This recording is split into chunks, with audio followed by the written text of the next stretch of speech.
Sir, ಈಗ ವಿದ್ಯಾರ್ಥಿ ಚುನಾವಣೆ ಇಲ್ಲಿ ನಮ್ಮ ರಾಜ್ಯದಲ್ಲಿ ಅಥವಾ ಬೆಂಗಳೂರಲ್ಲಿ ಇಲ್ಲ, ನಾವು ಅಲರ್ಟ್ ಮಾಡಿದ್ದೇವೆ. ನಮ್ಮ ಇಲಾಖೆ ಒಳಗಡೆ ಇಂಟರ್ನಲ್ಲಿ ನಮ್ಮ ISD ಡಿವಿಷನ್ ಏನಿದೆ ಅವ್ರಿಗೆಲ್ಲ ಅಲರ್ಟ್ ಮಾಡಿದ್ದಾರೆ.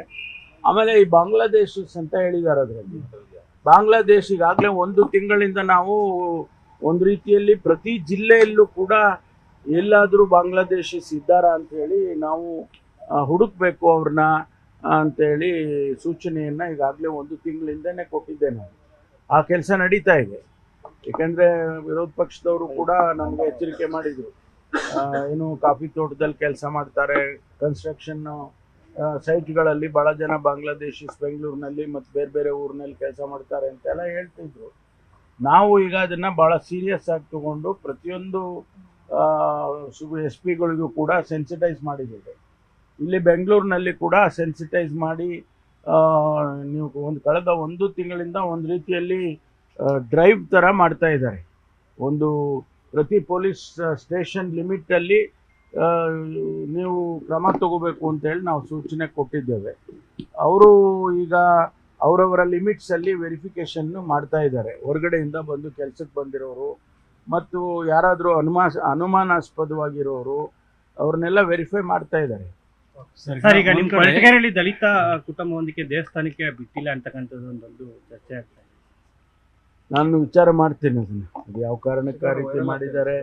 ಅವರು ಒಳಗಡೆ ಕರ್ಕೊಂಡು ಬಂದ ಮೇಲೆ ಅವರು ಆಮೇಲೆ ಆಚೆ ಕಳಿಸಿದ್ದಾರೆ ಅಂತೇಳಿ ಹೇಳ್ತಿದ್ದಾರೆ. ಅದೇನು ಅಂತೇಳಿ ವಿಚಾರ ಮಾಡ್ತಾರೆ. ಸರ್, ದಲಿತ CM ಕೂಗಿನ ವಿಚಾರಕ್ಕೂ ಚರ್ಚೆ ನಡೀತಾ ಇದೆ.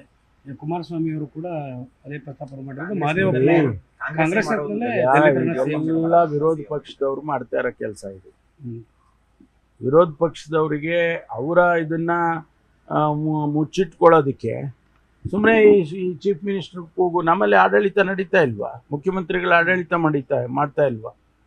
ಇಡೀ ಒಂದು 10-12 ದಿವಸದಿಂದ ಬಡ್ಜೆಟ್ ಬಗ್ಗೆ ವಿವಿಧ ಇಲಾಖೆ ಚರ್ಚೆ ಮಾಡ್ತಿದ್ದಾರೆ. ಆಮೇಲೆ ಆಡಳಿತ ನಡೀತಾ ಇದೆ. ಸುಮ್ಮನೆ ಇದನ್ನು ಮುಖ್ಯಮಂತ್ರಿಗಳನ್ನ ಫ್ಯಾಕ್ಟರ್ನ ಪ್ರತಿ ದಿವಸ ತರ್ತಾ ಇರ್ತಕ್ಕಂಥವ್ರು ವಿರೋಧ ಪಕ್ಷದವರೇ ಮಾಡ್ತಾರೆ. ಮುಖ್ಯಮಂತ್ರಿಗಳು ಹೇಳಿರೋದು ದಲಿತರಿಗೆ ಅವಕಾಶ ಮಾಡಿಕೊಟ್ಟಿರುವಂಥದ್ದು ಕಾಂಗ್ರೆಸ್ ಪಕ್ಷ CM ಆಗೋದು. ಹೌದಲ್ಲ, ಕಾಂಗ್ರೆಸ್ ಪಕ್ಷನೇ ಮಾಡಬೇಕು, ಇನ್ಯಾರು ಮಾಡ್ತಾರೆ?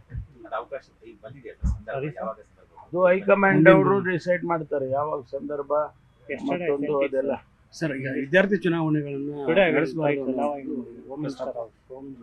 ವಿದ್ಯಾರ್ಥಿ ಚುನಾವಣೆಗಳು ಶಾಲಾ ಕಾಲೇಜು ಹಿಂದೆ KH ರಂಗನಾಥ್ ಅವರು ಹೈಯರ್ ಎಜುಕೇಶನ್ ಮಿನಿಸ್ಟರ್ ಇದ್ರು. ಆ ಸಂದರ್ಭದಲ್ಲಿ ಕೆಲವು ಘರ್ಷಣೆಗಳು ಯೂನಿವರ್ಸಿಟಿಗಳಲ್ಲಿ ಕಾಲೇಜುಗಳಲ್ಲಿ ನಡೀತು.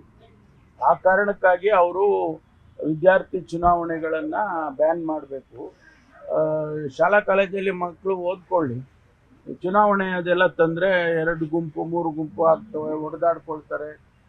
ಅದು ಒಂದು. ಈ ಸಿಂಡಿಕೇಟು, ನಾನು ಉನ್ನತ ಶಿಕ್ಷಣ ಸಚಿವನಾಗಿ ಬಂದ ಮೇಲೆ ಸಿಂಡಿಕೇಟ್ಗೆ ಎಲೆಕ್ಷನನ್ನು ಬ್ಯಾನ್ ಮಾಡಿದೆ. ಯಾಕೆಂದರೆ ಅಲ್ಲಿ ಕೂಡ ಸಿಂಡಿಕೇಟ್ ಎಲೆಕ್ಷನ್ನಲ್ಲಿ ಇದೇ ನಡೆಯೋಕ್ಕೆ ಶುರುವಾಯಿತು. ಹಾಗಾಗಿ ನಾವು ಅದನ್ನು ಬ್ಯಾನ್ ಮಾಡಿದ್ವಿ.